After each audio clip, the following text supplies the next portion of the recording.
Hey guys, tonight we journey back, way back to a time before clocks, before writing, before bread, beds or bathroom doors. You're curled up on a patch of flattened grass. The only pillow beneath your head is a bundle of woolly moss, and the smoky remnants of a campfire tickle your nostrils. Welcome to a Paleolithic morning, somewhere between the Ice Age and a really bad camping trip. The sun hasn't fully breached the horizon yet. There's a bluish-grey light creeping in through the trees, cold and soft, like a ghost that hasn't had coffee. You stir, feeling a rock press uncomfortably into your shoulder. You roll, groan, and inhale the sense of dirt, damp fur and the faint hint of someone's fire-roasted something from last night. It's morning. Again. And you're still a caveman. There's no alarm clock, just the chirping of birds that may or may not be edible, and the distant grunt of your neighbour as he emerges, half naked and scratching at something unpleasant. The camp is slowly waking. You rise and stretch, hearing your joints pop like dry twigs. Your stomach growls louder than the wolves howling last night. No fridge, no cereal, and, brace yourself, no coffee. The fire has mostly died down, just a few glowing embers. You poke at them with a stick, adding dried dung or maybe a scrap of kindling, watching as tiny flames try to relight themselves. You need warmth. The night was cold, and your fur blanket, if you even had one, probably ended up as someone else's makeshift pillow. Around you, the tribe stirs. Some mumble, some scratch. One fellow coughs so hard you're certain he dislodged part of his past life. No one's quite ready to start the day, because in the Paleolithic world, starting the day often meant surviving it. You glance around for something to chew. Maybe you left a root tucked into a niche last night. Maybe a scrap of dried meat, rock-hard and squirrel-sized. Or maybe there's nothing. Your only real breakfast guarantee is that it's not guaranteed. You hear a thump. Someone tripped over a log in the half-light. They groan and mutter, probably something profound like, ow. Another stirs the coals of their fire, hoping for heat, and maybe, just maybe, a worm or beetle that decided to sleep too close. It's quiet except for the crackle of fire, the huff of breath, and the occasional fart that no one has the energy to pretend didn't happen. You scratch your beard, or the beginnings of one. You're filthy. Everyone is. You smell like a mixture of whetstone, old leather, and optimism that's worn thin. And yet, there's a kind of comfort in this morning haze. The world is still. The forest is patient. The day hasn't decided to throw you a saber-toothed surprise yet. You stretch again, arms wide, yawning toward the grey sky. But before we go further, a quick favour. So, before you get comfortable, take a moment to like the video and subscribe. Invite viewers to post their location and local time. Seriously, I want to know. What time are you listening to this? Midnight snack, afternoon nap, 3 a.m. insomnia wander. Now, dim the lights, maybe turn on a fan for that soft background hum, and let's ease into tonight's journey together. You rise at last, brushing ash from your legs, and shuffle toward the clearing, where the rest of your prehistoric roommates are also slowly assembling. Someone's already peering into a hollow log, hoping to find honey or lizards or something halfway chewable. Another is staring at the sky like it owes him money. You nod to your neighbour. He nods back. There's no morning meeting, no agenda. Just the deep, collective understanding. If we don't move, we don't eat. The cave looms behind you. Your shelter, your safe-ish zone.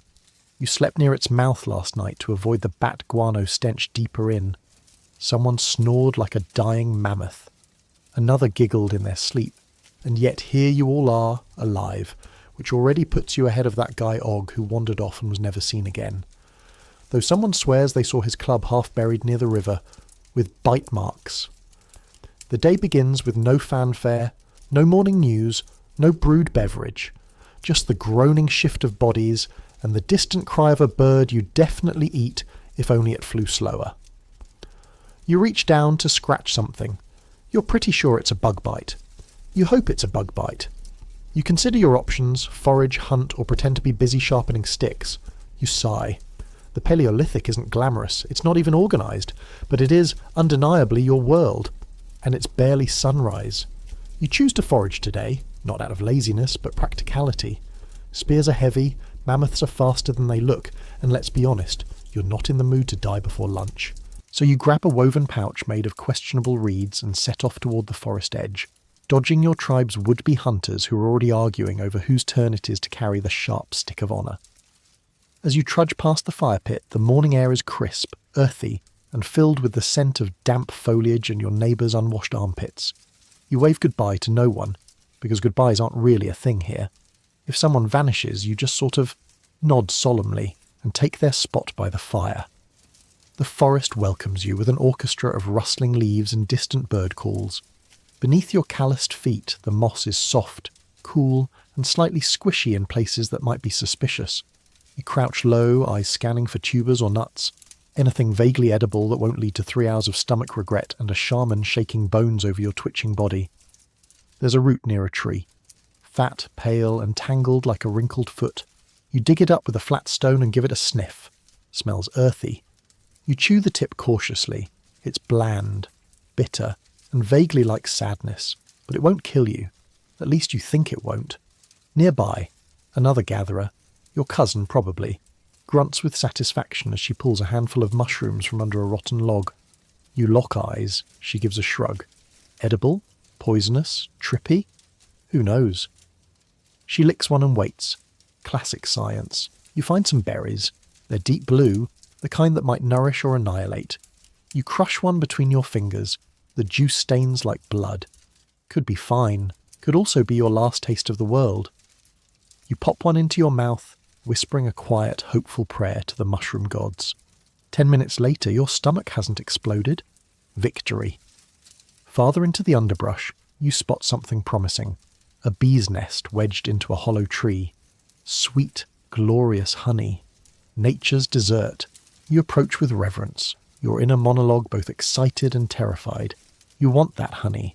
You also want to avoid facial swelling. You toss a rock at the nest. Nothing. Another. Still calm. You edge closer with a smouldering stick in one hand, gently puffing smoke toward the entrance. A couple of bees buzz out, mildly offended but not homicidal. You strike quickly, scooping a chunk of comb into your pouch, sticky fingers trembling with triumph. A bit gets into your beard. It stays there, probably forever. As you walk back, your prize oozing sweet golden syrup, the forest seems less threatening. The sun is higher now, casting light through the trees like lazy spears of gold. Birds flit overhead. A lizard sprints across your path. Everything feels alive. Hungry, unpredictable, but alive. You pass a fallen log and remember, last moon, someone swore there was a snake that lived beneath it. A big one. Maybe sacred. Maybe just grumpy. You tap the log with your foot. Wait. Nothing. You keep walking, but glance back, just in case. Returning to camp with your haul feels like a mini parade. Someone smells the honey and actually smiles. A rare event. You toss a root at a nearby child who catches it like it's treasure. He bites in and immediately regrets it. It's hilarious. Your cousin is still licking her mushroom. She's begun humming and talking to a rock. You decide not to ask. One of the elders inspects your finds. She grunts in approval, mutters something about your grandfather being a decent digger, and shuffles off with a chunk of tuber. That's as close to a gold star as you're going to get. As you sit and nibble, you look around at your fellow foragers. Dirty, sore, possibly parasitized, but proud. Today you didn't just survive, you contributed. And maybe if you're lucky, you'll keep your portion long enough to actually eat it, before the fire pit philosophers start arguing about communal ownership again. Oh, and whisper 1 in the comments below if this tale charms your heart. Or 2 if it sends shivers down your spine. It's okay. Paleolithic shivers are still valid. You lean back, licking honey from your fingers, the world a little less grim than it was at dawn. But you can already feel the next challenge creeping up behind you. Someone just mentioned it's spear cleaning day.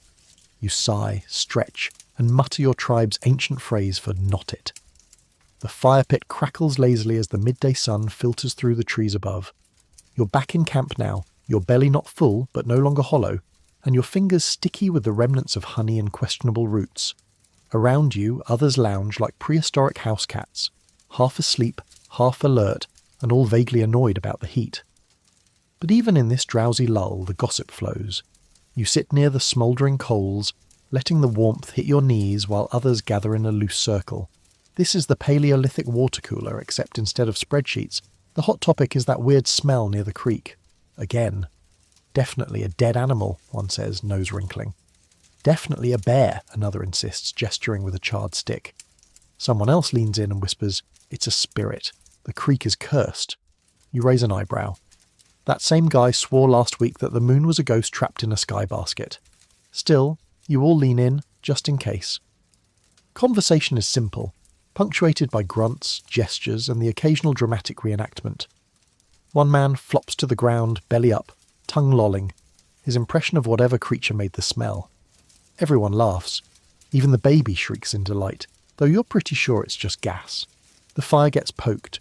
The arguments swirl. Someone insists they saw glowing eyes in the bushes. Another says it was just a trick of the morning mist. Mist doesn't blink, comes the rebuttal, which is somehow profound in its own dumb way. You're not entirely convinced either way. You did hear a splash earlier. Maybe a fish, maybe not. You didn't check. That's tomorrow's problem. There's a brief pause as one of the older tribe members stands, raises a hand, and launches into a half-remembered story about the spirit of the reeking waters. It's long, winding, and possibly invented entirely on the spot, but no one interrupts. You all sit transfixed because honestly, what else are you going to do? Invent Wi-Fi? He describes a creature with 5 noses and a tail made of frogs. He claims to have seen it once as a child, though earlier he said he didn't remember his childhood. But the frogs, he insists, were real. Frog tail, someone whispers reverently. A legend is born. You munch on a piece of bark, crunchy, tasteless, but strangely satisfying, and glance at the sky. A hawk circles, or maybe it's a vulture, or a bat with ambition. There's a comfortable rhythm to it all. Gossip leads to stories.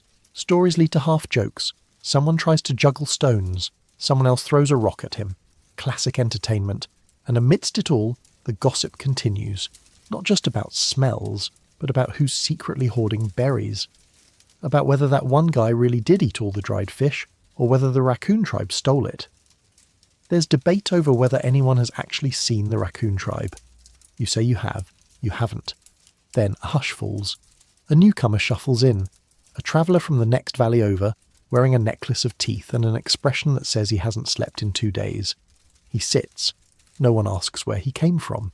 He grunts once. That's enough. Later, someone will claim he spoke of a fire in the east. Others will say he just sneezed. Either way, his arrival becomes the next topic of debate. Some say he's a messenger. Some say he's a spy. One child insists he's a rock wearing a disguise. Honestly, it's not the worst theory floated today. You sit back, soaking in the warm chatter and weirdness. You realise something important. The Paleolithic campfire isn't just where food gets roasted. It's where the tribe keeps itself stitched together. With gossip, with theories, with nonsense about frogtails and glowing bushes. And though no one ever admits it aloud, you're all a little glad the weird smell hasn't gone away. Because in a world without clocks, the scent of maybe bear, maybe spirit is something to talk about. Someone leans toward you, eyes gleaming. You think it's watching us, they whisper. You pause, stare at the tree line, then nod solemnly. Yes, and I think it smells us too. The gasp is theatrical.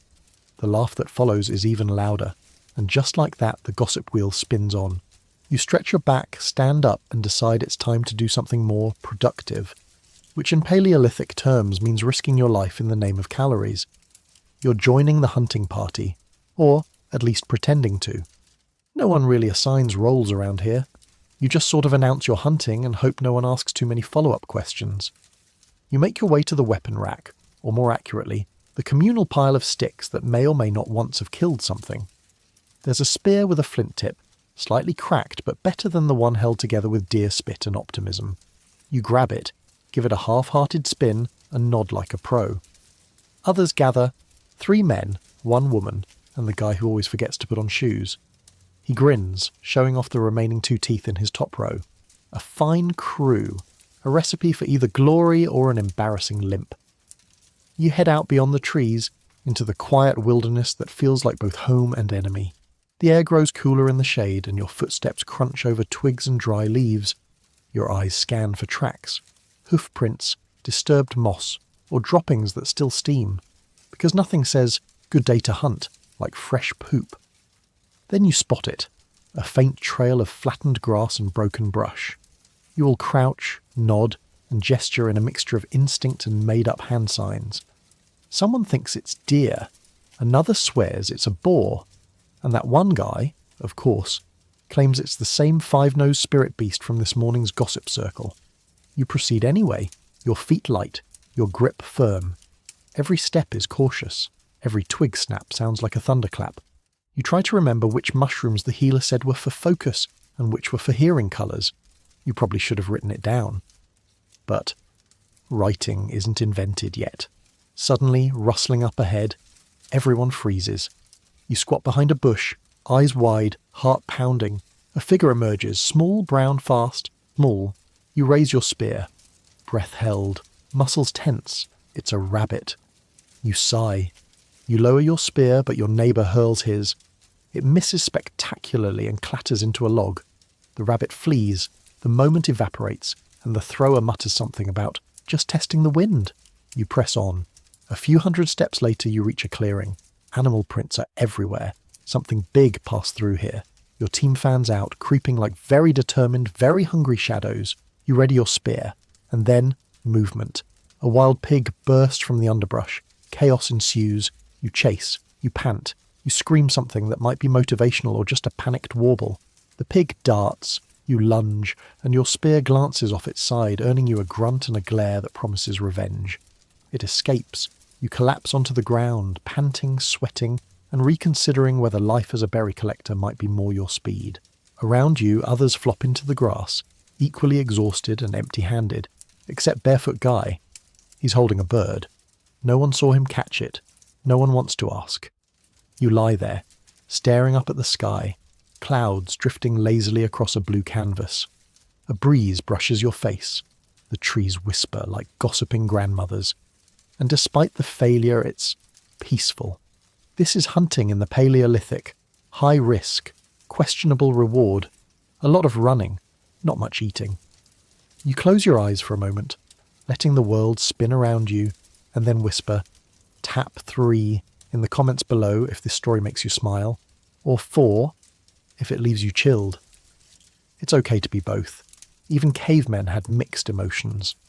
Eventually the group gets up, defeated but alive. Back at camp you'll tell a story. Not a lie, but an upgrade.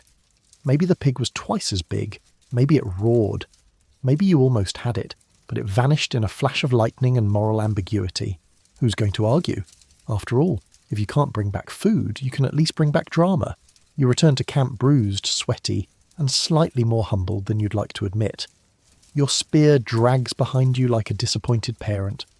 The others are already trickling in from their own adventures, some with mushrooms, one with a bruised ankle, and Barefoot Guy, still smug with his mysterious bird. But then you spot them, tracks, big ones, deep in the dirt near the outskirts of camp, fresh, wide, toes like fist-sized stones. You pause, everyone does. These are not rabbit tracks. These belong to something mammoth-sized, literally. Your pulse quickens. You call over a few others, pointing to the ground. They grunt in awe and immediately begin the usual round of Paleolithic interpretation. It's a mammoth. No, it's a giant spirit mammoth. No, it's just Og walking funny again. You kneel, fingers tracing the edge of the print. It's real, heavy, deep, heading east. Mammoths are the prize, the holy grail of hairy, angry food. To take one down is to feed the tribe for weeks, and also maybe die trying. But the idea takes hold. The same way stories spark around the fire, the thought of meat sparks in your minds. You form a new group. Fewer people this time. Only the bold, the strong, and the slightly unhinged. You're included for reasons. Probably because you're still holding your spear. That counts. The hunt begins again. This time, you follow the tracks deliberately. Your feet sink into moss and mulch. Broken branches hint at a recent passage. Trees with bark scraped away, possibly by tusks, or possibly by Og with a rock and too much time. Hours pass. Then you smell it. Damp, earthy, and unmistakably mammothy. You press forward. The forest thins. Ahead, in a distant glade, stands the creature. Massive, shaggy, grazing peacefully, unaware that half a dozen semi-competent bipeds are staring at it, with a mixture of hunger an existential panic. You freeze, as if the sheer size of the thing might notice your disbelief. It's beautiful in its own way. Wrinkled hide, long curling tusks, and a slow, heavy gait like a walking boulder wrapped in wool. The group huddles, whispers fly. Surround it, lure it to the ravine, ask it politely to fall over.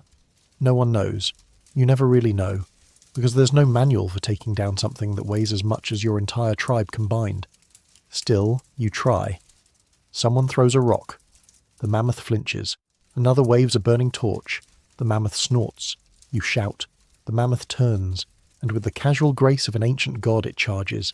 Everything becomes blur and noise. You run. You don't remember deciding to run. You just do. The ground quakes. Branches snap. Someone screams Plan B, even though there was never a Plan A. The mammoth barrels past, tusks slicing the air. Doesn't even slow. It just disappears into the trees, leaving behind a trail of crushed underbrush and crushed pride. You collapse against a tree, catching your breath, your heart doing mammoth-sized cartwheels in your chest. Well, someone pants, we almost had it. You nod. Technically, that's true. Technically, you're also not dead, which in this world still counts as a victory. As you begin the slow trudge back to camp, the conversations begin about how close you got, how brave you were, how you made eye contact with it. You didn't, but the story's better that way. Back at camp, you'll leave out the part where you screamed like a frightened duck. You'll say the mammoth ran because it feared your power. You'll mimic its charge around the fire, waving your spear and making exaggerated rah sounds that no mammoth has ever made. And people will listen. They'll believe, at least a little. Because in the Paleolithic world, reality is flexible, and the line between fact and entertainment is, well, fuzzy. Tomorrow, someone else might find those same tracks and claim they belong to the spirit of the forest. That's fine. You'll nod knowingly and pretend to agree, because here, truth is like a spear. It's sharpest when it's aimed well, but it doesn't always have to hit. You're still recovering from the mammoth incident, emotionally more than physically. Your legs ache, your pride limps, and your spear is now slightly more crooked than you remember. But there's no time to mope. The sun has begun its slow arc downward, and that means one thing: tools. In the Paleolithic world, you can't just hunt with whatever stick you trip over. You need proper gear, lovingly crafted through trial, error, and at least 3 smashed fingers. So you sit on a flat rock, pull out your tool pouch, which is really just an animal bladder tied with sinew, and select a promising chunk of flint. You give it a test tap, solid, sharp, capable of slicing skin with the enthusiasm of an unpaid intern. Good. Then comes the tricky part, flint napping. You brace the rock in your hand and begin striking it with another stone, hoping to chip off useful flakes instead of bludgeoning your own thumb. Sparks fly, tiny shards land in your lap. You blow them off like a chef brushing flour from an apron. This is an art form, a dance of precision and risk. You squint, angle, tap, and pray. Tap, tap, crack. Your tool breaks in half. You sigh, loudly, with the emotional weight of someone who's just lost their 5th paperclip that day. Someone chuckles nearby. Barefoot guy again. He's whittling bone into an arrowhead using a sliver of obsidian like it's no big deal. Show off. You start over. Because here, if you don't make your own tools, you don't get to complain when the mammoth eats your face. Everyone's expected to be at least a little bit handy. That includes weapons, digging sticks, scrapers, and the occasional blunt club with excellent aesthetic flair. Eventually you craft something passable. A short spear point, still warm from friction. It's not beautiful, but it could pierce a rabbit, or at least terrify one. Nearby, the older toolmaker mumbles while shaping Antler into something curved and pointy. You try to learn by watching, though half the time you can't tell if he's crafting, or just doodling in bone. Then there's fire. You gather dry twigs and rotten bark, arrange them carefully, and attempt to spark a flame. Flint to stone to spark to smoke. You blow gently. Smoke becomes coughing. Still, you persist. And at last, glory. A single flame dances to life. You grin, victorious. You are Prometheus. You are Firebringer. You are suddenly covered in smoke as the wind shifts. You cough and wave, but the fire's going. That's what matters. Around you, others tend to their projects. Someone's carving a spoon. Someone else is weaving bark into a basket that definitely won't hold water. Someone's poking holes in leather with a thorn, mumbling about how tight the stitching needs to be. You don't have an assembly line. You don't have a manual. You have trial, error, and peer pressure. And it works. Sort of. You inspect your new tools like a proud parent. One jagged scraper, one half-decent spearhead, one sharp shard that probably wasn't intentional, but might come in handy during a dramatic argument. You tuck them into your pouch and sigh, hands sore, eyes gritty from the smoke and stone dust. But there's satisfaction here, because when you craft something with your own calloused fingers, you remember it, you trust it. You know which part's likely to snap first, and which edge to avoid licking. You glance at Barefoot Guy again. He's now sharpening his bird-catching stick. It sparkles ominously. You nod respectfully, silently acknowledging that you still have much to learn in the ancient arts of winged food acquisition. And then, a brief moment of calm. The sun glints off your flint blade. The fire crackles. The tools cool in the shade. For a flicker of time, everything works. Nothing's broken, no one's bleeding. Yet. You lie back on the earth, your toolkit beside you, feeling like maybe, just maybe, you're ready for tomorrow's chaos. You've barely had time to admire your new, slightly lopsided spearhead before someone hollers from the edge of camp. A shout, not urgent, but loud enough to interrupt everyone's very important business of not doing much. You glance up to see a couple of gatherers approaching, weighed down with bulging bundles of leafy greens, mud-covered roots, and something that may or may not still be wriggling. Ah, the gathering crew has returned. They stagger into the clearing like returning war heroes trailing bits of fern and smug satisfaction. One of them dumps a bundle of tubers the size of elbows onto the ground. Another holds up a handful of mushrooms with a grin that suggests either culinary pride or imminent psychedelic misadventure. You clap politely. It's important to support the team. The youngest among them produces a surprise. Nuts, a rare treat. Small, hard-shelled treasures. Everyone perks up. The mood shifts. Nuts are like the Paleolithic version of chocolate. Rich, dense, oddly satisfying. Also, a choking hazard if you're not careful, but who's keeping track? You help sort the haul, placing roots in one pile, berries in another, and the maybe hallucinogenic mushrooms in a respectful third, just in case someone wants to test the boundary between reality and sky snakes later. But the best part, a honeycomb, fresh, sticky, glorious. Apparently someone found another bee's nest and somehow didn't get stung into next week. You don't ask how. Some questions are sacred. You all gather near the fire again, this time with actual food. A few of the roots are roasted. They smell faintly like dirt and vaguely like hope. You chew on one. It's starchy, bland, and requires more jaw strength than a crocodile, but it fills the void. Then comes the honeycomb. Everyone gets a sliver. You suck it slowly, letting the sweetness melt across your tongue like a forgotten childhood memory you've never actually had. For a few minutes, the camp is silent, reverent. This is what luxury feels like. Sticky fingers and sugar-drunk smiles. Someone tries to dip a mushroom in honey. It's not successful. After the feast, you help sort what's left for storage. Storage, of course, meaning shove it into a woven pouch and hang it high enough that children and raccoons can't reach it. Not exactly a pantry, but better than hiding food under your sleeping mat again. That didn't end well last time. Still not sure if it was Anserog that stole. As you're hanging one pouch on a low-hanging branch, you notice something else. Leaf bundles, large ones, tied tight with twisted grass. You ask the gatherer who brought them in, and she shrugs, then grins. "Try it," she says, offering one. You unwrap it and sniff. Fish, or something pretending to be fish. Apparently she found them near a drying creek. Trapped, muddy, desperate. She scooped them up with a bark tray, wrapped them in leaves, and left them in the sun. Now they smell strong, fermented, possibly alive. You hand it to Barefoot Guy. He takes a bite and nods thoughtfully. Then he sneezes. Twice. Then nods again. You try a bite. It's pungent, chewy, definitely fish. Maybe not fresh, but your stomach doesn't revolt, which is about the highest compliment food can receive in this era.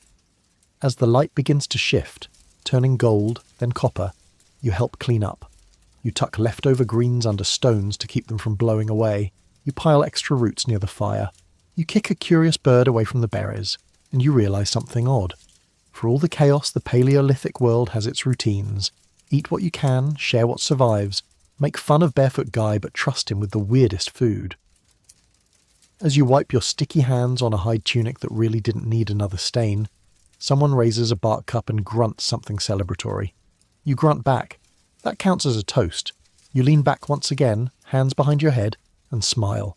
You may not have chased down a mammoth, but today you ate honey, chewed roots, avoided poisoned mushrooms, and helped someone store fermented fish. That's a win. You'd think after a hearty snack of chewy roots and bee spit, the tribe might relax. Maybe lounge, maybe nap, maybe argue quietly about whether trees can have souls. But no. Instead, it's tool maintenance time. Specifically, sharpening. You sit cross-legged on a flattish stone with your newly crafted spearhead and a dull scraper that you've been pretending works for days. Around you, a small crowd of similarly dirt-smeared individuals are clinking, clanking, and occasionally cursing in multiple dialects of "up." Sharpening tools in the Paleolithic isn't like flipping open a knife sharpener. It's rock on rock, stone on stone, a ritual of gritty friction that requires both patience and the acceptance that you may slice your thumb in the process.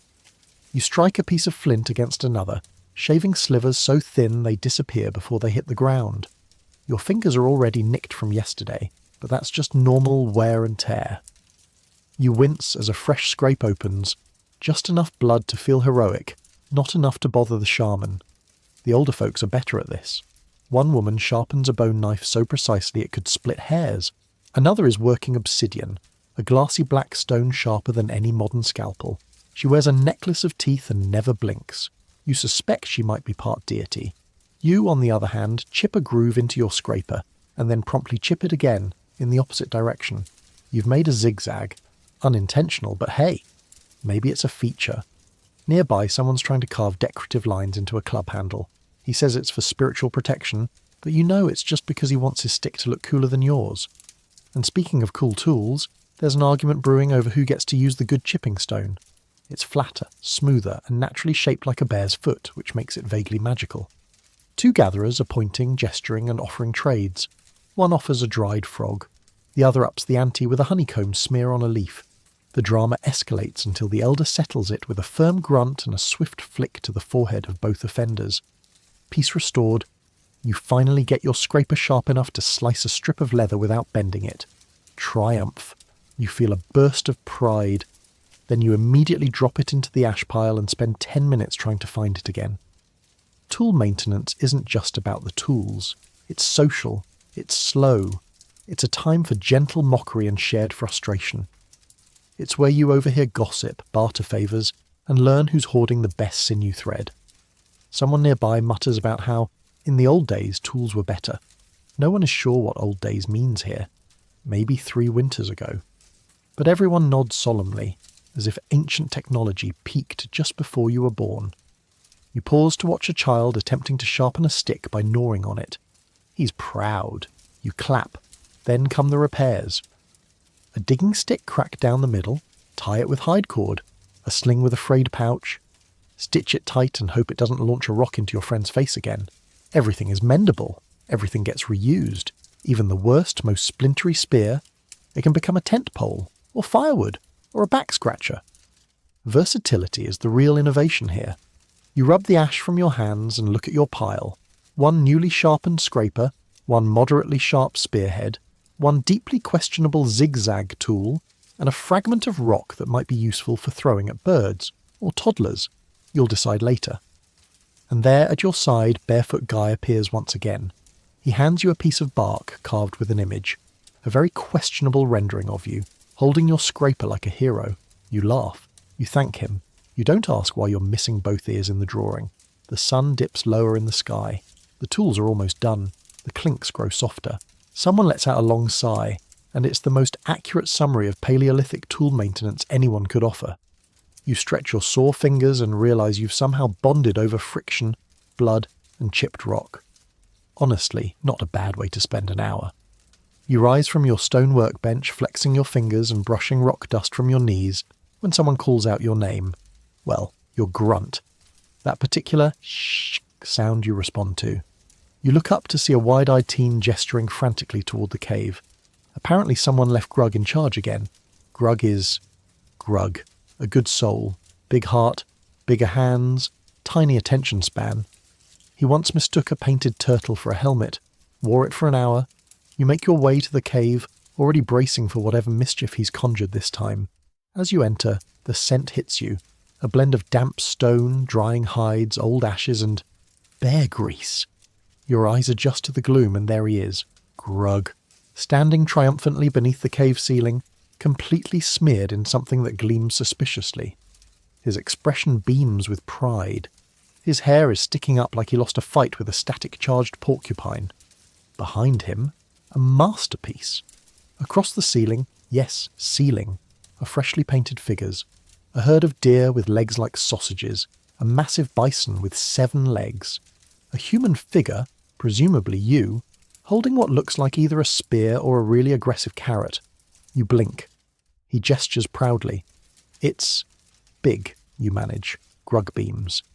Painted with bear fat and dirt juice. Ah, you say, trying not to gag. Of course. You examine the rest. The walls have been updated too. Several bold strokes in shades of rust, charcoal, and something unnervingly green. There's a stick figure battle scene involving a snake the size of a mammoth, and what appears to be a tree with facial hair. And then, the pièce de résistance, a giant handprint right over the main sleeping corner. Grug's hand, smeared with ash, pressed flat, like a prehistoric autograph. You nod. Very powerful. He squats proudly beside a bowl of pigment made from crushed berries, clay, and what you hope is fermented bark water. He offers you a stick. You hesitate. But this is a moment. So you dip the tip in the gunk and add a line. Just a single swipe across the bison's back. A stripe of yellowish red that looks like regret. Grug gasps. Perfect! Suddenly others crowd in. The smell has drawn them, or maybe the vague hope of indoor excitement. Soon the cave is filled with quiet awe. A child points at the hairy snake tree. An elder squints at the figure with the carrot spear. There are nods. There are grunts of approval. A story begins to form. That, someone says, pointing at the battle scene, is from the Great Fight. No, says another, that's the dream battle. Grug dream, Grug adds helpfully. And just like that, the painting becomes legend. Everyone starts contributing. Someone adds tiny dots to represent stars. Someone else draws a cluster of stick people dancing around a fire. A child paints a handprint next to Grug's, using berry juice, and half of their own face. Now the cave looks like an explosion of symbolic confusion, and it's magnificent. You realise in this moment that the cave isn't just shelter. It's memory, it's myth, it's social media, pre-algorithm. Here you don't just rest, you leave your mark. Outside, the sun continues to fall, but inside the firelight flickers against the walls, making the figures dance and shimmer like they're alive. The painted bison seems to shift. The sky snake sways. Your caricature waves its carrot spear in slow, shadowy motion. Someone starts humming. The cave fills with soft sounds. Hums, whistles. The light tapping of fingers against stone. A rhythm emerges. Not quite music. Not quite speech. Just noise. Layered and pulsing. Ancient and oddly comforting. You sit back, shoulder brushing Grugs, both of you watching as the cave transforms into a tapestry of chaos, memory, and dream. You glance at him. Maybe keep the bear grease off the sleeping mat this time? He nods, sheepish. No more bear grease pillow. Progress. And in the flickering shadows you can't help but feel proud. Of the tribe, of the art, of your smudgy bison stripe. You may sleep on dirt and chew roots, but tonight you created culture. The fires burned low again, reduced to a ring of glowing coals and the occasional snapping twig. You sit nearby with a few others, chewing slowly on dried meat that could double as a weapon. It's chewy, salty, and a little bit burnt, just the way you like it. The mood is mellow. Someone's trying to invent soup again. You watch as he drops a clump of mushrooms into a bark bowl, then pours in warm water from a heated stone pot, stirring with what might once have been a digging stick. He tastes it, makes a face, adds a pinch of salt scraped from a rock and offers you a sip. It tastes like regret and moss. You nod solemnly and pass it to the next person, who pretends to enjoy it for the sake of group morale. Nearby, a couple of toddlers are playing with the bones, some small animal remains, possibly rabbit or weasel. They bang them together, mimicking the elders. One child begins chanting gibberish while waving a feather dramatically, a shaman in the making. Another person adds dry grass to the fire, which flares and smokes with a hiss. Everyone leans back. No one wants to admit it, but the smoke always finds the eyes of the most unlucky. Tonight, it's yours. You blink rapidly as tears stream down your face, and someone claps your back sympathetically. A young gatherer breaks the awkward silence by handing around roasted nuts. You crack one open with your teeth, the satisfying pop reminding you that it's not always hard roots and bitter greens. You chew thoughtfully while staring into the flames, hypnotised by their dance. The conversation drifts to trade. Someone says there's a new tribe a few valleys over, one with blue stones and fancy feathers. Another says that tribe eats bugs that glow in the dark. You ask if that makes them glow in the dark. No one knows, but now everyone wants to find out. It spirals from there. Someone swears they once traded a fish for a basket of feathers and got laughed at for weeks. Another claims to have exchanged honey for a secret fire-starting technique that absolutely did not work. The shaman insists he once swapped a dream with another shaman, though no one is quite sure what that means. Someone tries to use a particularly crunchy nutshell as a cup.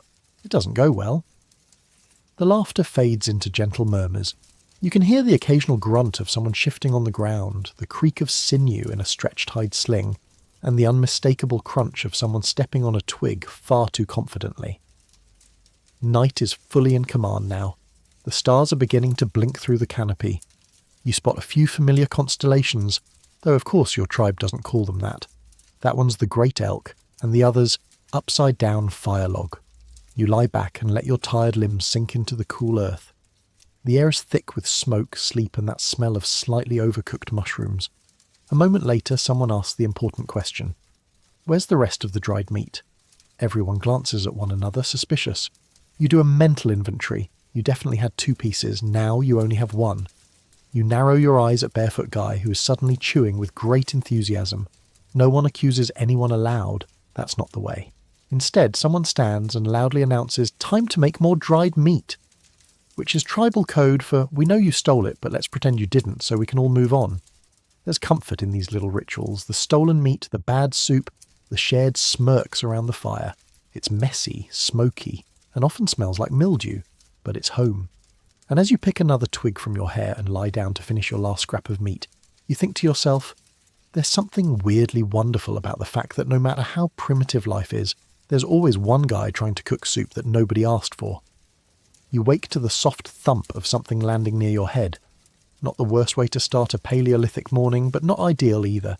You sit up groggily, rubbing your eyes, and glance down. A shell. Not a useful shell. Not a water-holding, sharp-edged, stringable kind of shell. Just a small, mostly smooth, mildly chipped seashell. And it's pink, sort of. You look around and spot the culprit. Someone's daughter, probably 7, possibly feral, ducking behind a log and giggling. You smile and toss the shell back, underhand. She squeals, disappears behind the brush, and re-emerges a moment later to toss it again. It's not just a game, it's courtship. Not for you, let's be clear, but for the adults nearby. This is Paleolithic flirting, casual shell tossing, long stares across the fire pit, and the occasional exchange of semi-rotten fruit. You watch with quiet amusement as a young man pretends to sharpen a stick while very obviously watching a girl grind roots with both grace and upper body strength. Eventually he stands, saunters over, and offers her a lopsided stone pendant. She inspects it like she's evaluating livestock. He shuffles nervously. She nods once and returns to grinding. They're practically engaged now. The rules of romance here are vague, but generally follow a few universal principles. Give a gift. Don't smell terrible. Don't throw rocks unless invited. You remember your own first courtship. You gifted a piece of driftwood shaped like a sleeping bear. She gave you half a berry and said you chewed too loudly. It didn't work out, but the bear remained somewhere in the cave. Courtship isn't always smooth. Sometimes someone offers a handful of worms and gets a slap. Sometimes someone tries to show off their spear-throwing skills and accidentally spears a cooking pot. Today, you witness one of each. One suitor arrives with an impressive pile of feathers, only to trip and land face first into someone's soup experiment. Another decides to wrestle a tree branch for attention. It snaps, and he lands flat on his back, groaning. His target of affection doesn't even look up. Then there's the grunter. Every tribe has one, the one who believes romance means louder noises. He struts, chest puffed, grunting aggressively near the fire. A few are impressed, most are concerned. You pretend not to notice when he attempts a backflip and nearly rolls into the embers. Later, around dusk, you see a more subtle form of affection. One woman gently braids bits of grass into a bracelet. She places it near a man's sleeping mat and walks away. No words, no glances, just the offering. Later he finds it, slips it on his wrist without comment, and sits by the fire just a little straighter. Love, Paleolithic style. No candles, no letters, no long walks on the beach unless you're foraging sea snails. But the same nervous glances, awkward silences and hopeful gifts. And maybe a few more ant bites. You lean back and watch it all unfold. The drama, the heartbreak, the handful of root tubers passed from one hand to another with a bashful smile. It's kind of sweet, in a rugged, muddy, sweat-stained way. Then, of course, someone ruins the moment by burping loud enough to echo. Courtship here isn't perfect. It's not always graceful, but it's honest. And maybe that's the secret. In a world with no mirrors, no makeup, and no social media filters, people fall in love by tossing shells, carving ugly pendants, and making each other laugh with bad mushroom jokes. You stretch your legs, smile at the stars blinking into view, and whisper to no one in particular, "Someone better save that bracelet before it ends up in the soup." It's just after nightfall, and the cave glows with the flicker of firelight, casting strange shadows on the walls, shadows that dance and leap like spirits retelling old stories. You've wandered inside, drawn by the familiar mix of warmth, laughter, and the unmistakable smell of something smouldering, just a little too enthusiastically.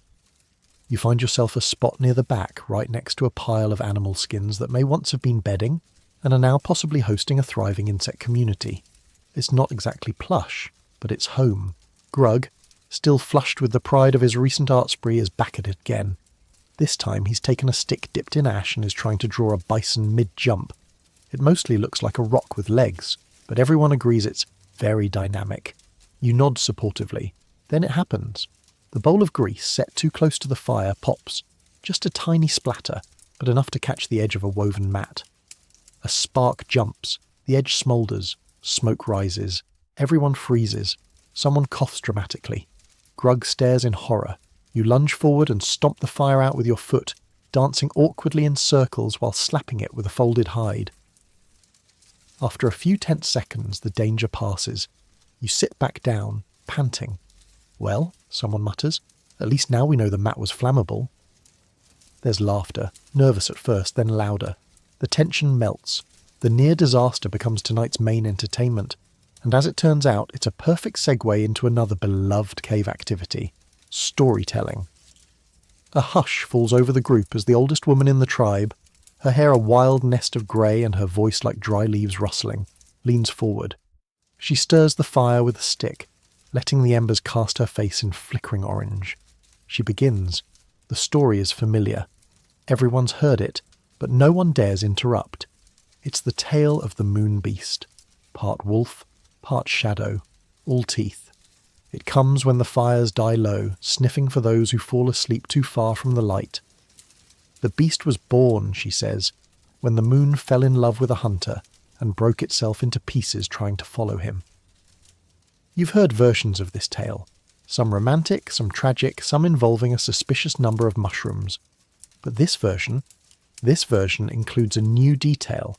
The moon beast's howl can crack ice, and its breath smells like burnt mushrooms. You glance toward the soup pot and smirk. The story weaves on. Children lean in. Adults listen with half-closed eyes, not entirely sure where truth ends and dream begins. That's the beauty of it. No citations, no sources, just voice and firelight, and the occasional gasp when she slaps her stick against the ground for dramatic effect. Then it's Og's turn. Og never prepares. Og never needs to. His stories are chaos incarnate. Tonight's tale, a heroic beetle who defeats a mountain lion by singing loudly and riding a runaway log down a cliff. There's a subplot about a talking tree. He uses different voices for each character, including one that's just high-pitched humming. The kids love it. You're laughing so hard you almost choke on a nut. Eventually, the floor is open. You think about telling a story, but you know the bar is high tonight. Still, you offer a memory. Simple, quiet, real. You describe the morning fog in the valley when the sun barely poked through and you saw a herd of deer moving like ghosts between the trees. No fighting, no beasts, just peace. They like that. Sometimes, a story doesn't need drama, just truth. The fire crackles. Someone stirs the coals. You see shadows move across the painted walls, echoes of the moon beast, the singing beetle, and the fog-draped deer. The cave breathes, in and out, with every flicker of flame and sigh of smoke. You lean back again, head resting on your arm, and feel the stories settle around you like a second skin. They're more than entertainment. They're memory, protection, culture in its rawest, warmest form, and as the embers settle lower and the stories fade into silence, someone whispers the inevitable. "Who left the grease bowl near the fire?" Grug raises his hand sheepishly. It's deep into the night now. The stars have multiplied overhead, forming a glimmering river above your head. Most of the tribe is asleep, curled near the fire, tucked beneath furs, or sprawled on piles of woven grass with one foot poking out like it's trying to escape. The snoring is a full symphony. Whistles, growls, honks, and the occasional whimper from someone clearly dreaming of a very slow mammoth chase. But not you. You're awake because something hurts.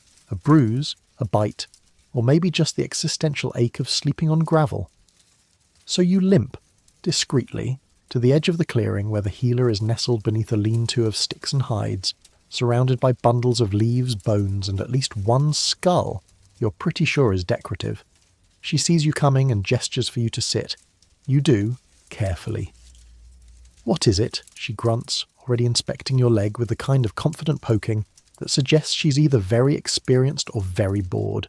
You explain. A sore joint, maybe twisted, or cursed.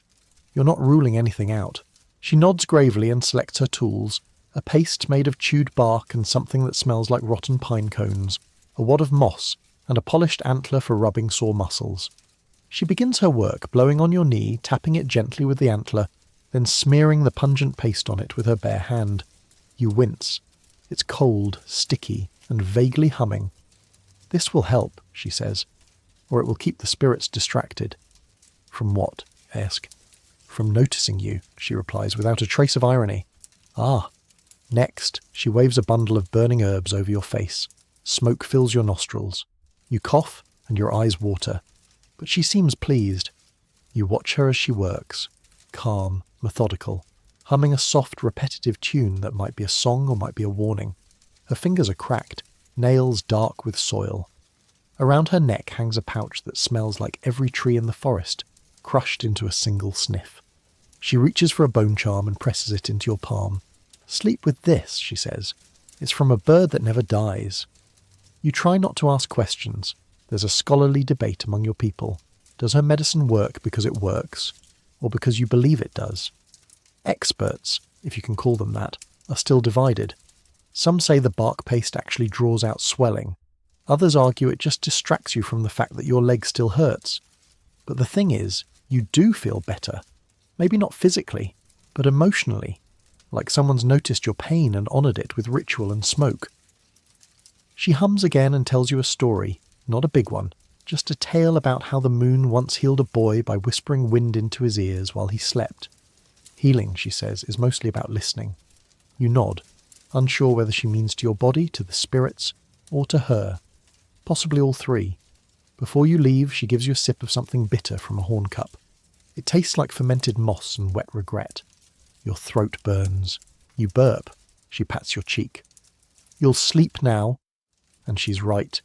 You stumble back to your mat, clutching the bird bone charm. The fire's low, the snores are louder, and someone has kicked their fur onto your spot. You gently reclaim it and settle in. Your knee still aches. A little. But your breath is slower, your heart less tight. You close your eyes and feel the pace slowly drying, the bone charm warming in your grip. Maybe healing in the Paleolithic isn't about fixing. Maybe it's about being seen, a bruise acknowledged, a body respected, a story whispered over the smoke, and somewhere, not far away, the healer hums again, soft, steady, and sure. You wake slowly, caught in that in-between state where the world is both real and softly dream-tinted. The fire has burned low to embers. The cave walls are shadows, and in the distance, just beyond the safe warmth of camp, you hear it, the rustle of something large, or at least enthusiastic, moving through the brush. Your eyes open fully now. The air is cool against your skin, carrying the faint scent of damp moss, old ash, and someone's discarded foot wrap. You sit up. Others are stirring too, not with panic, yet, but with the twitchy awareness that something's a little off. Then you hear it again, not rustling this time, a splash, from the direction of the creek. You remember the gossip from earlier in the day, the mysterious smell, the talk of curses, the absolutely fabricated tale of a five-nosed swamp creature. You grab your spear. Not your good one, you're not crazy, but the one that's mostly straight and might look intimidating if held at the right angle. You move quietly, slipping past the sleeping bodies, careful not to wake Grug, who snores like a snorting mammoth and kicks reflexively. You reach the edge of the clearing. The moonlight filters through the trees in silver streaks. You step over a root and make your way toward the sound. There, by the creek, you see it. Movement. A figure. Not human. Not quite animal. It's hunched, shaggy, and swaying back and forth in the moonlight. You freeze. Then it turns. It's Og. Of course it's Og. And he's dancing. Not gracefully. Not correctly, but passionately. He's waving a stick in one hand and a vine in the other, hopping from one foot to the next like he's being stung by invisible bees. You step forward cautiously. Og? You whisper.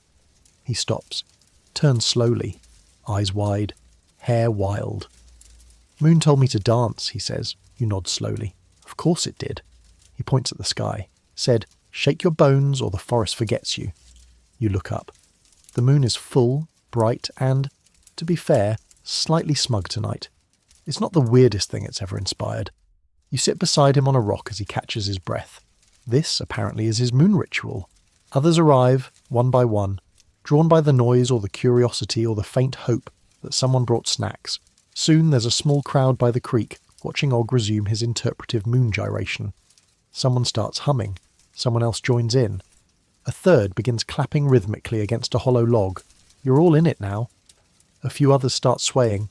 Not full-on dancing, just light, uncertain shoulder wobbles. But still, movement, a tribute. A child picks up a stick and spins in circles. Someone trips, falls into the water and emerges laughing. The mood shifts. What started as a weird solo has become a tribe-wide moon jam. No rules, no reason, just movement, celebration. It's not about the moon anymore.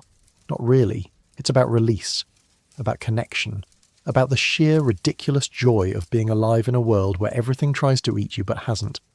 Yet. You don't remember the last time everyone laughed together like this. Not from jokes, not from soup disasters, but from something shared, silly, strangely sacred. Eventually Og collapses dramatically on the ground, arms flung wide. Forrest remembers, he sighs. We all do. The group begins to drift back toward camp, lighter somehow, a little less sore, a little more bonded. You linger for a moment, looking up at the moon, now halfway hidden behind a slow-moving cloud. You whisper, good dance, and it seems to nod back, and for once you feel like the forest might just remember you too. The fire crackles softly as the tribe settles back into their furs, but the energy from Og's midnight moon dance still lingers like the faint scent of smoked roots and damp leather. You try to sleep. Really, you do. But sleep is a finicky companion in a world where your bed is a patch of earth and your pillow might be a log or someone's foot. So, you lie awake, staring at the stone ceiling, listening. That's when the argument starts. It begins as a hissed conversation. Two people whispering, trying not to wake the others. You catch snippets. No, it flew past me. You were just dizzy again. It was wind. No wind has eyes. You roll onto your side and squint toward the source. It's two young adults, usually quiet, currently deep in what can only be described as a very intense debate about something they may or may not have seen near the fire earlier. Within moments, more people stir. Someone coughs, someone mutters, someone throws a fur over their head and pretends they're not listening. But everyone is. "Fine," the first one says. "Let's ask them." A finger points directly at you. You blink. "Me?" "Yes," they say. "You were facing the fire. Did you see it?" You sit up, rubbing your eyes. "See what?" "The flying squirrel king." You pause. Take a breath. Consider your choices. "I might have," you say diplomatically. Gasps. The argument resumes, now with a new witness. You, who is rapidly being labelled both a liar and a prophet, depending on which side people are on. More people join in. The flying squirrel king is apparently a known entity, depending on how many mushrooms someone had during that particular campfire meal. Some say it guards the treetops. Others insist it delivers messages from the moon. One person claims it owes them 3 berries and a fish. A line is drawn, figuratively, not literally, though Grug does start scratching into the dirt with a stick for effect. Voices rise. Accusations fly. Someone dramatically recalls the time they felt watched, while climbing a tree and smelled acorns of judgment. Then the elder clears her throat. Instant silence. She leans forward slowly, poking at the fire with a charred stick like a queen wielding a sceptre. Her eyes sweep the crowd, and then she speaks. "There is no Squirrel King," she says with absolute finality. Everyone relaxes for half a second. "Because the squirrel is a queen," gasps again. A child squeals with delight. Someone claps. A new legend is born. The group spirals once more, now discussing what the Squirrel Queen wears. Most vote for leaf robes. Whether she commands other woodland creatures, definitely chipmunks, and if she can control wind, depends on the day. You can't help but laugh quietly. The seriousness with which they debate these impossibilities is endearing. This is Paleolithic politics at its finest. Eventually the elder raises her hands again. "Enough," she says. "It's late. The queen sleeps, so should we." There's a general shuffling as people settle back down. Grug draws a final image in the dirt. A squirrel with what might be a crown, or possibly a mushroom on its head. You lie back down, still smiling. The night is quiet again, broken only by soft snores and the crackle of cooling coals. And as your eyes drift closed, you imagine the Squirrel Queen, tiny, noble, riding a hawk, wearing robes of moss and power. You chuckle once more, and sleep finally arrives, gentle and absurd. Sleep doesn't last long. You wake suddenly, your toes cold and your ear itching in that suspicious way that only happens when something small and alive has decided to investigate your head. You swat gently and sit up. Rain. Just a mist at first. Fine droplets drifting down like someone up in the clouds is half-heartedly wringing out a mammoth skin towel. But then it builds. The rhythm shifts. A soft patter becomes a steady drumming, and you feel it soaking through the firs, trickling down the cave roof, slipping into every low spot and crevice like water, has a grudge against your personal space. A muttered groan escapes someone nearby. Then another. Within minutes, the entire camp is twitching, grumbling, or outright getting up to shuffle things around. Rain means trouble. Not big, dramatic, lightning-smashing trouble, though that's possible, but the quieter kind. The kind that seeps into everything, warps wooden handles, turns firewood to mush, and invites every bug in a 3-mile radius to come say hello. You scramble to move your things, pouch, tools, scraps of food. All must be elevated. Rocks, stumps, anything vaguely above puddle level. You wedge your sleeping mat farther into the cave, avoiding the trickling streams of water that snake across the floor like damp little snakes. Outside, it's chaos. Someone's leather cloak has blown into a bush. Grug is trying to build a water-catching bowl system using bark and a dream. A child is splashing gleefully in a puddle until an elder yanks them away, muttering about soggy spirits. And then the real fun begins. The uninvited animals. You spot them immediately, 2 beady eyes glinting in the underbrush. A raccoon? A weasel? No. Bigger. Hairier. It's the camp goat. The goat isn't yours. Technically, it belongs to no one and everyone. It just appeared one day, wandered into camp and refused to leave. Now it's part of the family. Sort of. Like that cousin who overstays their welcome but also brings snacks. And right now, the goat is very unhappy about the rain. It marches boldly into the cave, shakes water everywhere, and immediately begins chewing on someone's fur mat. That someone protests. The goat ignores them. Eventually it settles onto the driest spot in the cave and stares at everyone like you are the problem. Rain drips from the cave's ceiling onto your forehead. You sigh. You try to relight the fire. It sputters. You fan it. You whisper at it. You promise to never again take dry moss for granted. Finally, a flame. Small. Wobbly. But it holds. Everyone inches toward it like moths with joint pain. Meals are delayed. Sharp tools grow dull. The air smells of wet dog, scorched bark, and ambition. Someone slips and lands directly in the leftover soup from yesterday. No one helps immediately. We're too busy laughing. Eventually a hand is offered, then a second, then a helpful insult. That's the rhythm of rain. Grumble, adapt, joke, repeat. Later, the wind joins in. It howls through the trees like a prehistoric banshee. The fire flickers dangerously, threatening to die out again. You and a few others build a wall from stones and wet hides, crouching low and shielding the flame with your bodies. You all shiver, huddled together, soaked and grouchy. Then someone farts. Loud. Unmistakable. Dead silence. And then laughter. Huge, belly-aching laughter. Even the goat makes a noise that might be amusement or indigestion. In that moment, you forget the dripping, the ruined mats, the damp furs. You just laugh, surrounded by your ridiculous, wonderful tribe, curled around a sputtering flame in the middle of a stormy night. Rain is miserable, yes, but also strangely bonding. It tests your patience. It soaks your socks. But it reminds you that you're never really alone. Not when the goat steals your bed and someone's snoring into your shoulder. Morning arrives soggy. The storm has passed, but the evidence remains. Puddles everywhere, damp hair plastered to foreheads, firewood that squelches instead of crackles, and the goat, still smug, snoring loudly in a prime spot by the fire. You sit up, stretch, and feel your joints protest like rusty hinges.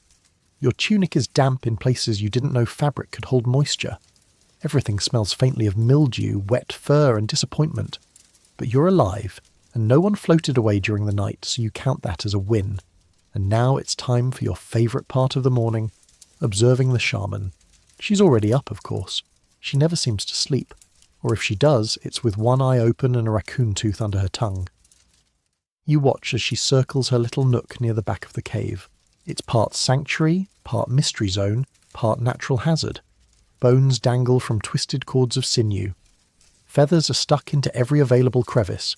There's a toad in a clay bowl who may or may not be a spiritual advisor.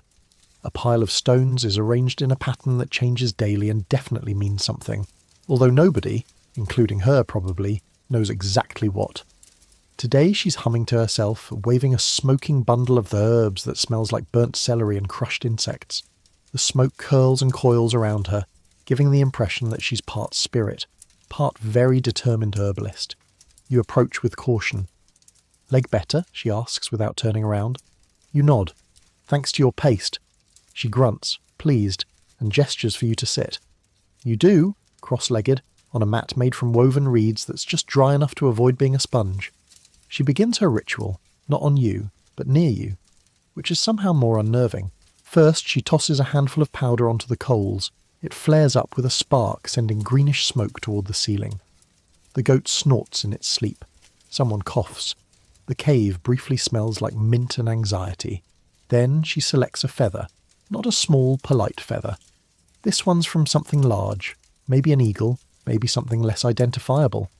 She dips it in a dark paste and draws a squiggly line down her own forehead. You try not to stare. She whispers to the toad. The toad stares blankly. Then she finally looks at you. "Dream anything?" she asks. You hesitate. A squirrel queen riding a moonbeam. Og was there. She nods like this makes perfect sense. A good omen. Unless her tail was on fire? No. Then very good. She digs into a pouch and hands you something round, smooth and warm. A stone, obsidian, shiny and black like a still puddle at night.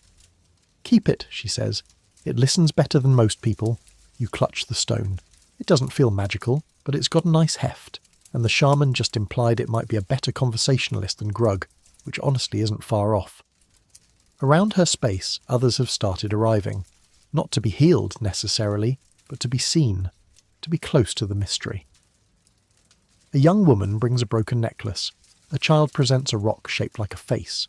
Someone asks about the weather, as if the shaman has her own private agreement with the clouds. She answers them all, sometimes with gestures, sometimes with riddles, sometimes with what sounds suspiciously like made-up wisdom. But it works. Because what she offers isn't certainty, it's meaning. In a world where storms roll in without warning, where food vanishes and injuries linger, where sleep is a gamble and dreams are weird, sometimes all you need is someone to tell you, "The Squirrel Queen approves." Before you leave, she presses a smear of yellow clay on your wrist. Sun protection, she explains. You squint at the overcast sky. From what? She smiles slowly. You never know. And that's the thing about her. You never do know. If she's a genius, a fraud, a prophet, or just someone who knows how to bluff really, really well. But as you walk away, obsidian stone in one hand and clay drying on your skin, you feel a little steadier, a little more anchored. Because maybe the shaman isn't there to change your fate. Maybe she's just there to remind you it's okay to be weird, as long as you believe in your own toad. The sun, pale and uncertain, finally decides to peek through the clouds, throwing shafts of light across the clearing like it's checking in to make sure you all survived the storm. You stretch, soar in new and exciting places and realise it's nearly midday. That means food. More importantly, it means decisions about food. You and a few others gather around the central pit where baskets and pouches are being slowly opened, sniffed and debated. One bundle contains slightly squishy berries. Another has roasted nuts, now damp and kind of chewy. And then there's the honeycomb, miraculously uneaten, tucked into a clay bowl and covered with leaves like it's the holy relic it clearly is. And then, the question arises. Someone lifts a beautiful honey-dripping chunk and says the words that always stir trouble. Should we eat this now, or trade it? A pause. Then immediate chaos. Voices rise, hands wave. The word shiny shells is tossed into the air like confetti. One elder grunts ominously from his corner, which either means keep it or where's my portion. The camp divides quickly. On one side, the eaters. They argue that food is for eating. Obviously, honey doesn't keep forever. What if the ants find it first? Or the goat? Or Grug, who is already sneaking closer? On the other side, the traders, visionaries, economists. They dream of foreign tribes with seashells, feathers, exotic stones, and maybe, just maybe, fish that don't taste like swamp. You're pulled into the fray. A hand grabs your shoulder. You've bartered before, someone whispers. Tell them how we got those yellow beads, you blink. That was an accident. I dropped my pouch and someone gave me beads to leave. Still counts. You nod, suddenly aware of your political power in this honey-slicked moment. Then, like magic or social pressure, someone produces a shell. Not just any shell, a blue shell. Gasps. This shell came from the coast 2 valleys away. It's smooth, round, and slightly chipped, but still radiant, and it's the perfect bargaining tool. Now the debate intensifies. Trade the honey for more shells. No, eat it and keep our blood sugar up. What if we pretend to trade it, then sneak it back? That's not how trading works. Someone proposes a compromise. Trade half the honey. Someone else says the goat should decide. A vote is nearly taken until someone reminds the tribe that votes aren't really a thing here. The conversation swirls in circles. Philosophical arguments emerge. One person brings up the theory that honey is spiritual energy made edible. Another counters that shiny things have soul value, which is just as vague but more sparkly.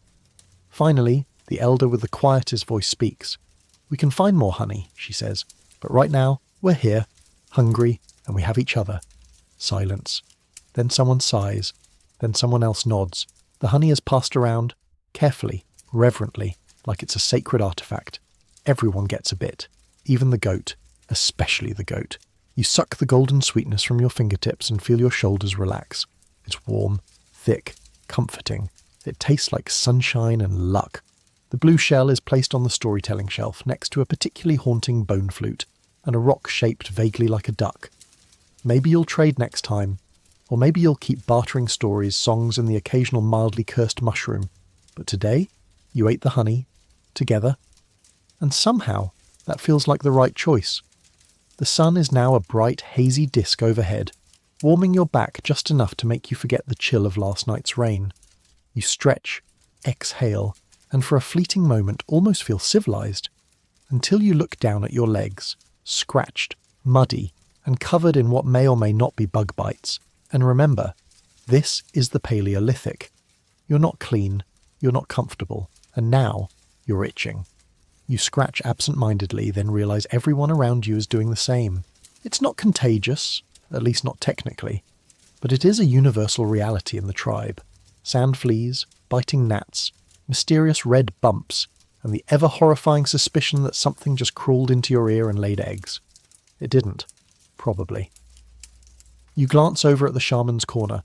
She's applying crushed mint leaves to her forearms, swatting a fly with a flat stone, and humming a tune that might be meant to ward off bugs.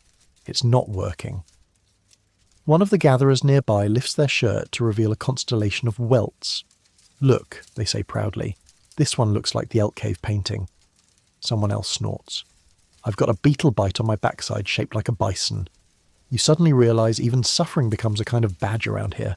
If you're itching, it means you've lived. You've been in the tall grass. You've foraged near the river.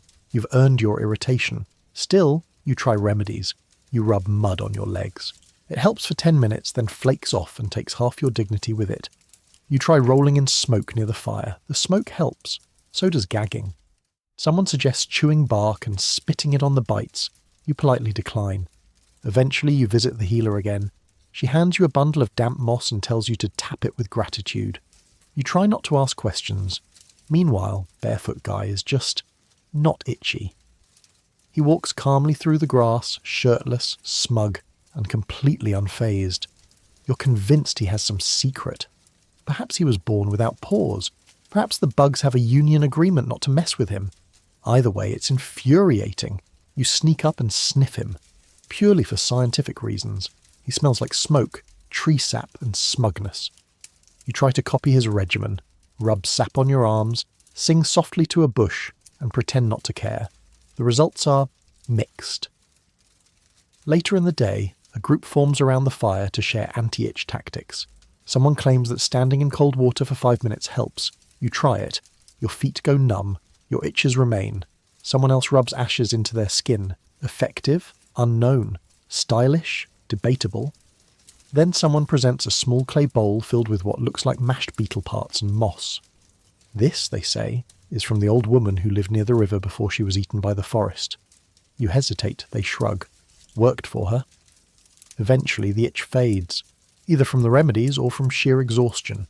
Your brain stops registering every sting, every scratch. Or maybe the bites have simply stopped producing panic and started producing personality. You lie back and look at the sky. Dragonflies flit above. A gnat lands on your knee. You don't swat it. You just watch it, resigned. This is the trade. Life in the wild. Food with dirt on it. Skins that smell like yesterday's storm. And yes, itchy, itchy legs. But it's real. You're not wrapped in cloth and stone walls. You're not cushioned by anything.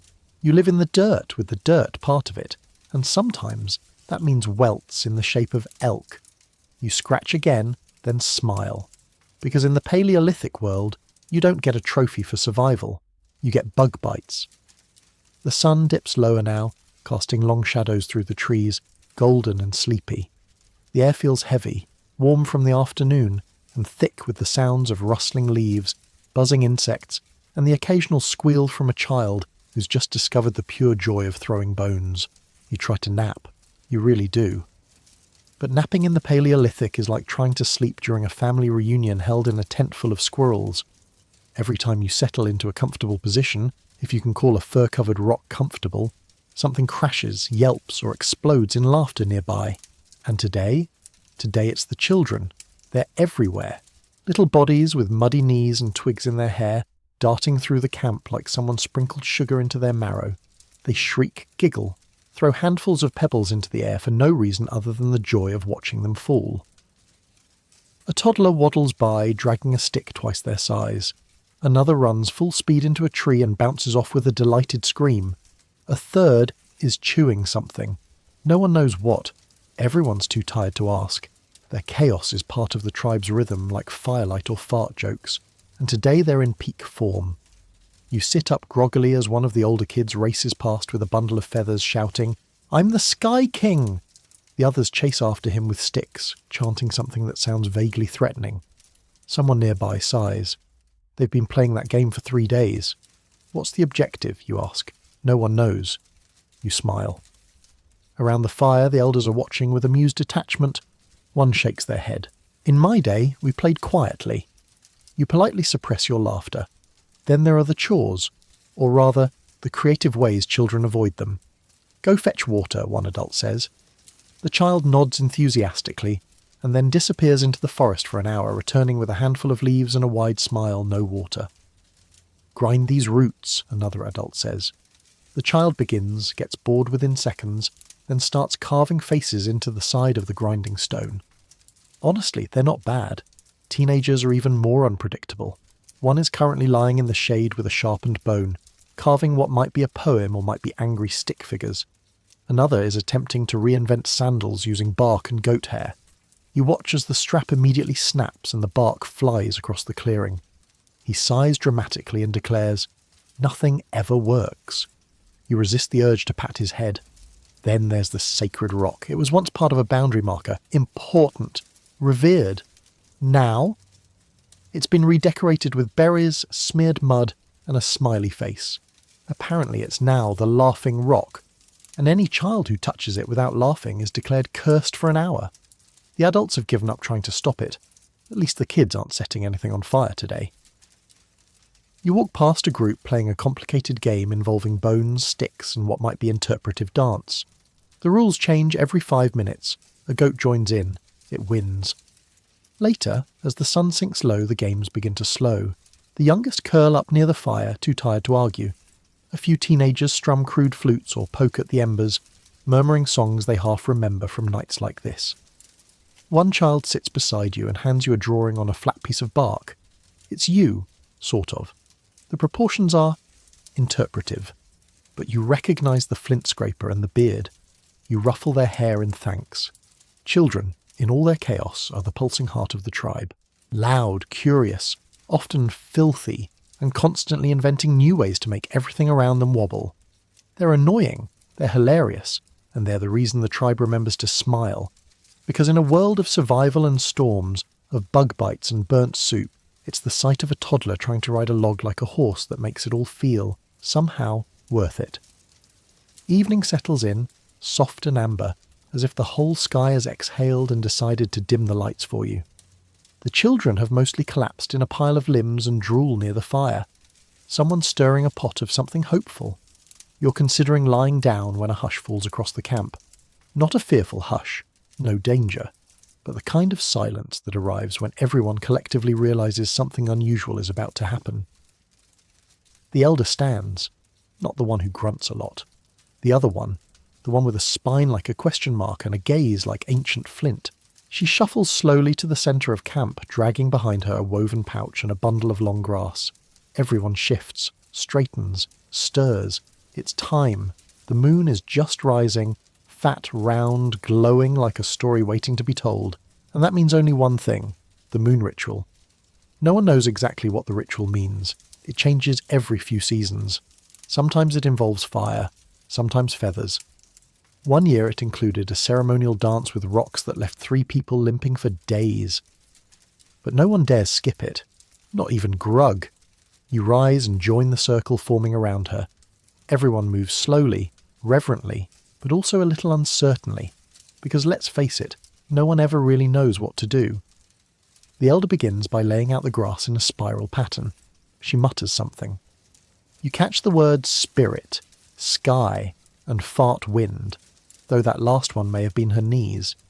Next, she produces the pouch and withdraws. An egg. Not a chicken egg. Not that those exist here. This one's from some wild bird, long, speckled, and a little cracked. She raises it above her head. This egg, she says, represents the moon. You glance at the actual moon, high above, and feel a flicker of doubt. But no one questions her, because moon eggs are apparently a thing now. She places it gently at the centre of the spiral and sprinkles crushed herbs around it. Then she motions for the rest of you to begin the wave. The wave is a movement ritual. You bend, you sway.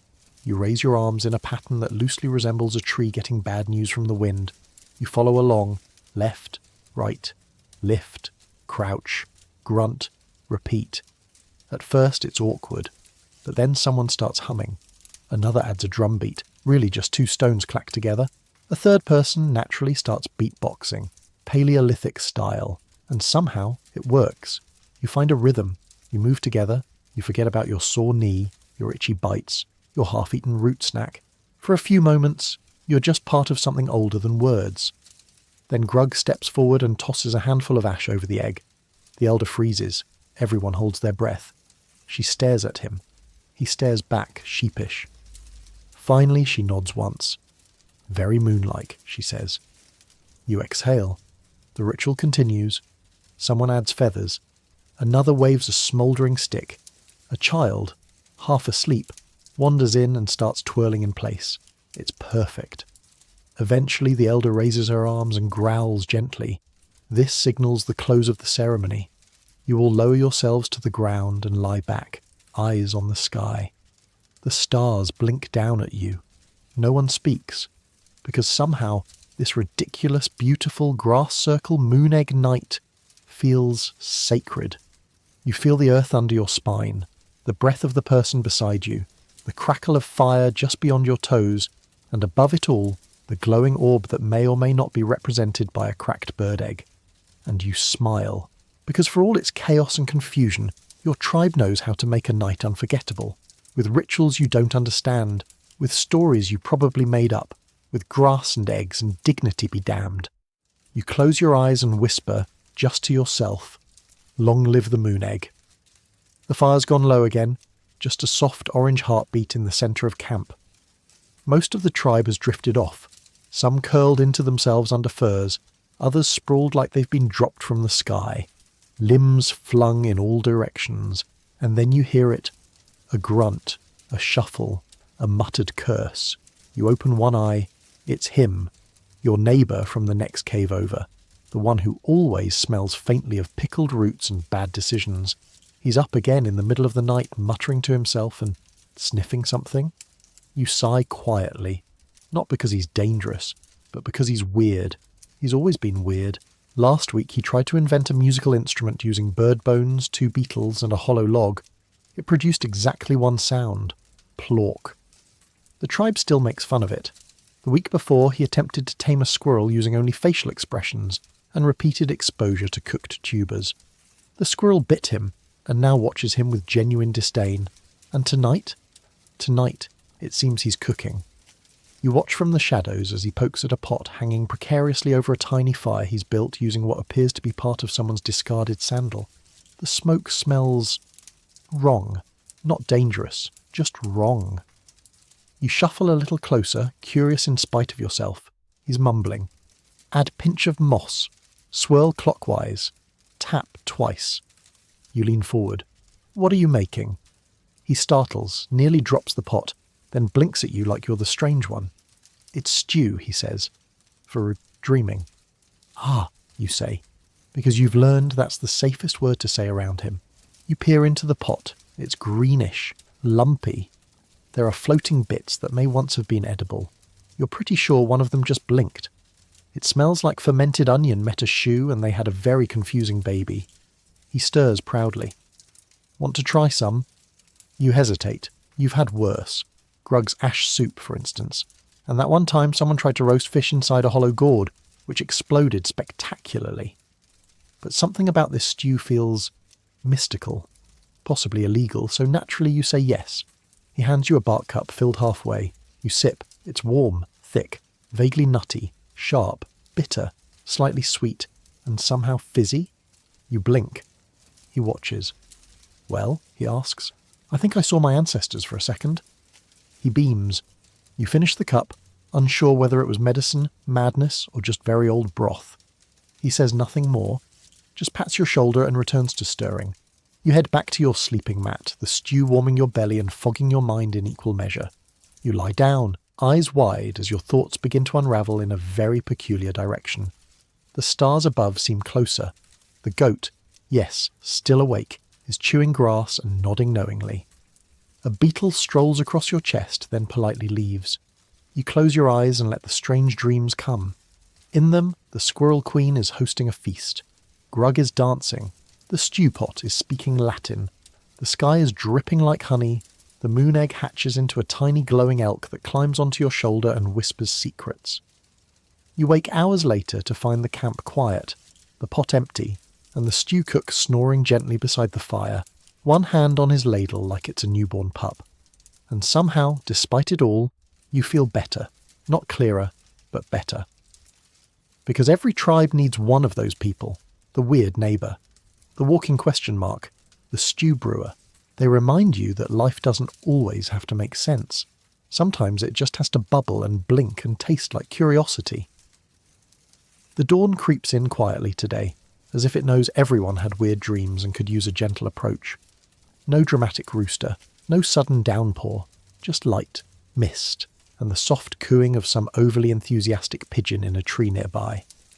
You rise slowly, feeling the remnants of dream stew sloshing in your brain. For a moment, you half expect the Squirrel Queen to still be perched on your shoulder. She isn't. But the goat is standing about 2 inches from your face, chewing rhythmically and staring at you like it knows your secrets. You gently push it aside and sit up, blinking into the soft grey morning. Then you notice the noise, low, rhythmic, metallic clinking, coming from the tool pile. You stand, stretch, and walk over. There, hunched in his usual spot, is one of the elders, sharpening tools with the quiet intensity of someone either deeply focused or trying to avoid conversation. Possibly both. Today he's not working on spears, no knives, no arrowheads. Today, he's fixing the fish hooks, not the fancy barbed kind, just bits of curved bone, smooth and sharp, attached to thin sinew cords. Simple, efficient, necessary. Fishing in the Paleolithic isn't glamorous. It's not an afternoon on a dock with a hat and a cooler. It's standing ankle-deep in freezing water, trying not to fall over while waiting for something slimy and uncooperative to bite a wriggling bug you tied to a string. You volunteer. Sort of. You make eye contact and pick up a basket. That's enough. Soon you and a few others are trudging down the narrow path to the river, slapping mosquitoes and stepping carefully over the slippery stones slick with moss. The air smells like wet leaves and fish dreams. At the water's edge, everything quiets. You wade in slowly, the cold biting instantly at your toes, then your ankles, then your pride. You grimace. Everyone else does too. The hooks are dropped, one by one, into the shallows, weighted with bits of worm, berry pulp, or whatever else someone found crawling around near the firewood. Now comes the waiting. Paleolithic fishing is, in a word, boring. And that's kind of the point. You stare at your line, you stare at the water, you start noticing things. Tiny frogs blinking at you from a reed, ripples that look suspiciously like water snakes, a leaf that drifts by and, for a split second, looks exactly like a fish, with excellent camouflage. Someone sneezes, loudly. You all glare at them like they just cursed the hunt. Then someone else yells, a splash, victory. A fish, small, angry, and definitely unimpressed, is flailing on the end of a line. There is celebration, not dramatic. Just a few grunts and a small dance that might be a tribal gesture of respect, or a way to dry off a wet loincloth. You don't catch anything yet, but it doesn't matter, because fishing isn't about the fish. It's about quiet, about patience, about standing in a freezing stream, contemplating life while a dragonfly lands on your ear and decides to stay for the better part of an hour. Eventually you get a tug, your line moves, your hand jerks, a splash, then a squirm, and you pull it in. It's not big, it's not beautiful, but it's yours. Everyone nods in approval. Even Barefoot Guy, who somehow already has two and didn't even look like he was paying attention. You return to camp with your bounty.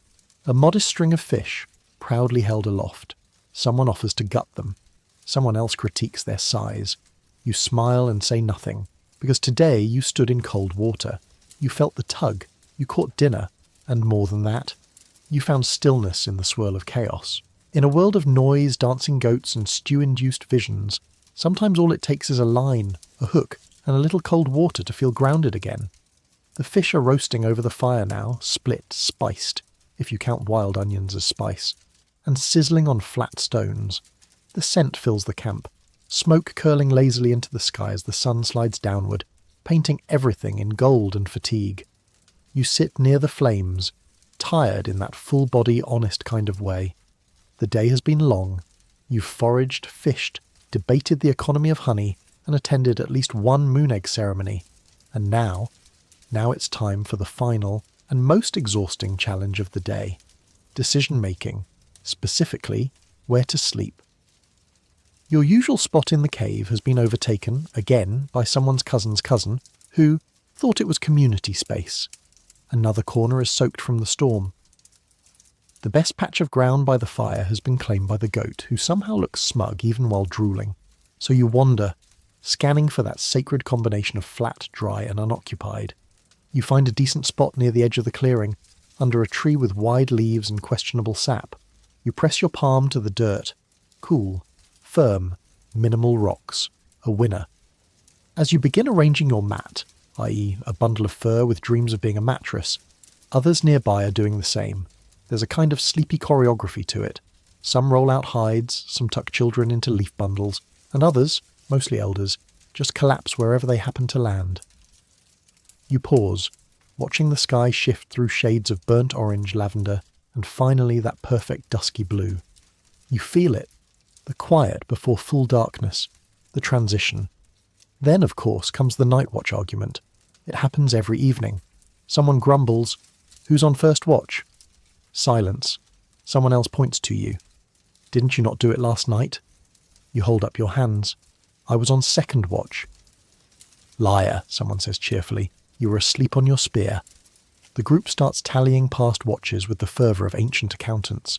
Og did a half watch on moon night. Grug fell asleep during his. Barefoot guy just walks in circles and calls it patrolling. Eventually the shaman settles it with a single irrefutable truth. Draw sticks. And so you do. You reach into the communal pouch, fingers closing around the familiar collection of short, long and unfairly identical twigs. One by one, the tribe draws. You go last. Of course you pull the short stick. The group groans in relief. You sigh. So you sit by the fire, spear across your lap, eyes half-lidded as the camp slowly drifts into sleep. The shadows lengthen. The goat snores. Someone talks in their sleep. Something about dancing beetles and don't eat the feathers. Desist. You listen to the sounds of the night. Insects chirping like a choir of cracked instruments. The breeze rustling through leaves, and the occasional plop of something falling from a tree that you deliberately choose not to investigate. Your body is tired, but your mind drifts. Back through the day, through the strange conversations, the squirrel queen debate, the stew, the moon, the fish. You realise you've lived 100 tiny stories in one simple day. None of them dramatic, none of them world-changing. Just life. Messy, muddy, hilarious, heartfelt. The kind of life where arguments over sleeping spots are solved with twigs and friendships are measured in shared bites of honeycomb. You yawn. Your watch continues, quiet and uneventful, which is exactly how you like it. Because in the Paleolithic world, nothing happening is a blessing. The night deepens into velvet. By now, most of the camp is deep in sleep, wrapped in furs or nestled into the curve of someone else's back. The fire glows low but steady, casting golden halos over sleeping faces and piles of half-finished tools. You sit still, your watch nearly over, eyes blurry but mind calm. You hear a small rustle to your left, just a child, rolling in their sleep, hugging a stick they claimed earlier was a magic deer bone. You smile. You've done your duty. No wolves, no mysterious glowing eyes, no spirit invasions, just stars, shadows, and silence. As the last of your watch trickles away with the breeze, you hand over the short stick to the next poor soul, barefoot guy of course, and finally slip back toward your sleeping spot. You lie down, the ground firm but familiar beneath you. The furs are warmer now, having stolen a bit of fire's heat. You stretch out, fingers brushing your obsidian charm from the shaman, still warm from your pocket. And as you let yourself sink into the furs, you stare up at the night sky. Clear, infinite, scattered with stars you've seen every evening but never quite the same way. You think about how far you've walked today. not in distance but in time, through the strange and sacred rhythm of Paleolithic life. From the foraging and hunting to the gossip and moon rituals, the stew disasters and quiet triumphs, the itchy legs, the midnight dances, the quiet hum of stories that refuse to die. You didn't conquer anything today. You didn't invent fire or defeat a predator or build a monument, but you lived. You carved a tiny groove into the long timeline of your people, not in stone, but in shared laughter, past stories, and the strange sticky bond of honey and dirt. Tomorrow you'll wake again, stretch, squint at the sun, and begin all over. The food will still be weird. Grug will still do something questionable. Someone will insist they saw a spirit. The goat will chew something important. And you'll be there, part of it, completely, absurdly, wonderfully human. So for now, close your eyes. Let the soft sound of insects lull you. Let the cool night press against your skin. Let your bones melt into the ground, into the stories, into the strange, sleepy rhythm of a world still raw and real. You're safe. You're home. You made it through another day in the Paleolithic, and all you had to do was be a little weird, a little stubborn, and a little covered in bug bites. You feel the weight of your body sink deeper now, breath slowing, thoughts stretching out like branches swaying in the night breeze. The fire has burned low to a gentle glow, and even the goat has stopped chewing for a while. The noises of the camp fade until all that's left is the soft breath of sleepers, the flickering crackle of the last ember, and the pulse of your own calm heartbeat. Let your legs grow heavy now, your arms loosen, your hands unclench. There's no more need to hold anything tonight, not a spear, not a task, not even a thought. Everything can rest. You picture the stars above, blinking steadily like ancient eyes watching kindly from beyond the trees. You imagine the cave, its walls painted in dreams and soot, cradling the tribe in a circle of stone. Your mind wanders slowly, sleepily, maybe back to the honey-slicked bark, or the fish tugging on a line, or the sound of someone whispering about sky spirits. Whatever image you hold, let it drift, soften, dissolve into a slow, rolling tide of calm. You're not racing, you're not surviving, you're just being, safe, tired, whole. Let the fire go out, let the sky dim, let the ancient quiet fold around you like the warmest fur, and tomorrow, when the sun rises again, you'll greet it, not as a warrior or a hunter or even a toolmaker, but simply as you, still here, still dreaming, still part of the oldest story ever told. You wake slowly, long after sunrise, to the sound of someone blowing into a hollow horn made from what used to be a very confused antelope. It's not an alarm, it's just Og, practicing, again. You sit up, rubbing your face and regretting the decision to sleep so close to the musical portion of the tribe.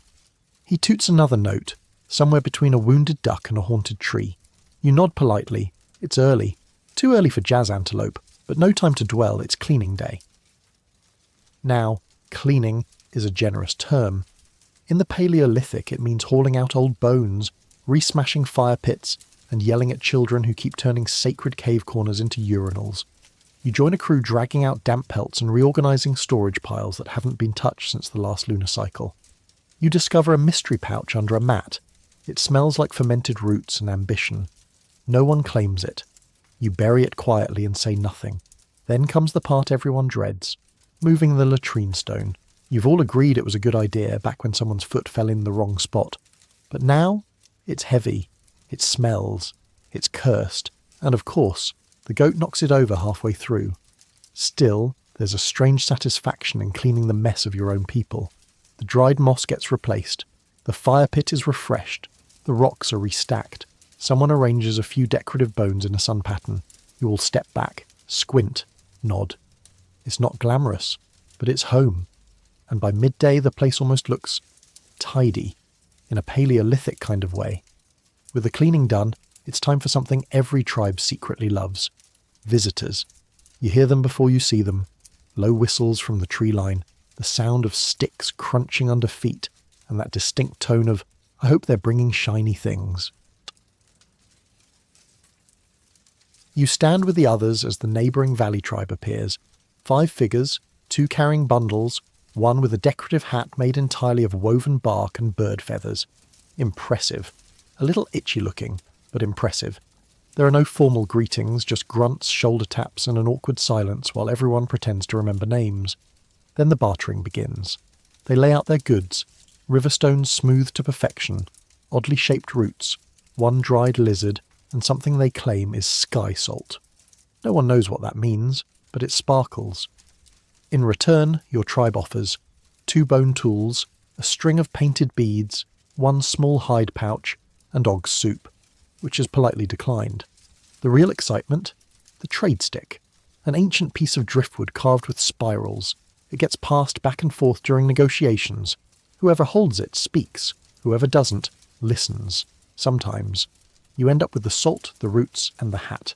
They leave with the beads and the dried fish someone cleverly hid under a clean mat to make it seem fresh. Everyone's happy. No spears were thrown.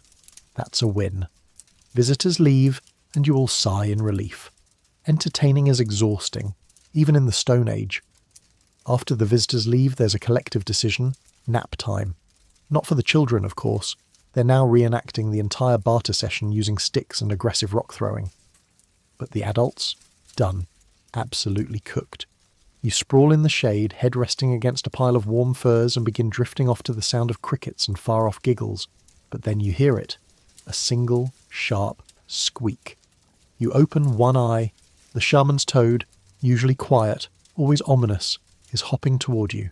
It stops, stares, then hops again, and then it chirps. Everyone stares.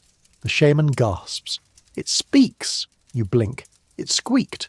No, she insists. It spoke. A hush falls. Someone whispers, "What did it say?" The shaman closes her eyes. It said, "The sun is watching, and it likes what we did with the bones." You nod solemnly. Of course. The rest of the day is now dictated by the toad's message. No one steps on shadows. Offerings of moss are made to the sun. Og tries to build a sun hat using reeds and fish skin. It goes badly. Eventually the toad hops into a shadow and disappears. No one questions it. And somehow the day feels lighter, more connected. The sun watches. The toad approves. That's enough. Night falls once more, and with it comes a tradition passed down for generations. Complaining. The tribe gathers, not for ceremony or storytelling, but for the sacred art of mutual venting. Your knee still hurts from yesterday's mammoth chase. Grug's back is too tight to hunt. Someone else declares dramatically that their dreams have been too heavy lately. The goat coughs in solidarity. You each take turns listing the injustices of the day. The berries were too squishy. My spear bent itself again. Someone left roots in the water pouch. I fell in a puddle shaped like a mammoth. The soup had too many flavours. That one's from the elder who insists everything should taste like bark and memories. It's cathartic. No one fixes anything. No one argues. You all just grumble. And at the end, you feel better. Bonded by mutual suffering and root-based disappointment. The shaman ends the session with a fart that echoes off the cave walls. Perfect punctuation. The final stars of the night blink awake. You lie on your back, a thin wisp of cloud passing slowly across the moon. Your body aches in that gentle, satisfied way, like it knows it worked hard today, but forgives you for it. The goat, uninvited but ever present, lies beside your feet. You don't move it. It's warm. Someone nearby hums, a low, tired lullaby with no real melody, just a rhythm, like breathing, like home. And you think, for a moment, about everything this life has been. Not heroic, not dramatic, but real, alive. You've cooked, carved, laughed, scratched, danced, fallen in mud, built terrible tools, and followed a prophetic toad. You haven't changed the world, but you've been part of it. And now, with the earth cradling your spine, the wind teasing your hair, and the steady, stubborn breath of the tribe around you, you finally let go. You close your eyes, you rest, and the stars keep watch.